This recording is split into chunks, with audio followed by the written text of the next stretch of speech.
Hello বন্ধুরা, তোমরা কি করছো? আর আমি দেখো রান্নাঘরে। আর আজকে হলো শনিবার। শনিবার মানে আমাদের আজকে নিরামিষ।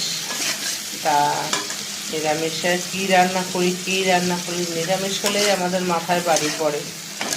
নিরামিষে কি খাবো? হাজব্যান্ডকে একটা ছোট মাছ দিলেও হাজব্যান্ড খুব ভালোভাবে তৃপ্তি করে খায়, কিন্তু নিরামিষ হলেই ওর খাওয়াটা ঠিক হয় না, যতই মানে পাটপদ্মা শোধ করি না কেন। তা বলছে ইঁচড় আর পটল খেতে আর ভালো লাগছে না। তা ফুলকপি এনেছে বাজার থেকে, তা আলু দিয়ে ফুলকপি দিয়ে একদম কষা কষা করে করবো। এই যে ফুলকপি ভাজছি, আলু ভাজাও হয়ে গেছে, এই যে মশলাটাও করে নিয়েছি। আর এদিকে দেখো তিতর ডাল করেছি, পটল ভাজা করেছি।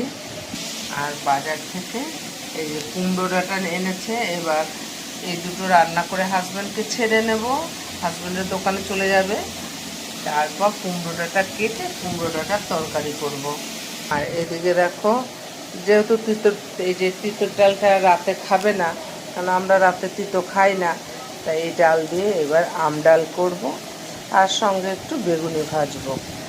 তা এখন হাজব্যান্ডকে দুপদ দিয়ে দিই, কেন এত সকাল সকাল না এত সব পদ রান্না করতে পারি না স্নান পুজো সেরে। তা এই কুমড়ো ডাঁটার তরকারিটা আর টক ডালটা পরে করছি। তা আজকে শনিবারের মেনু তোমাদের দেখিয়ে দিলাম।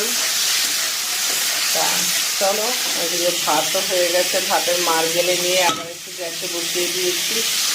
আর এদিকে হাজব্যান্ড স্নান করে চলে এসছে খাবে। তা চলো খেতে দিয়ে নিই।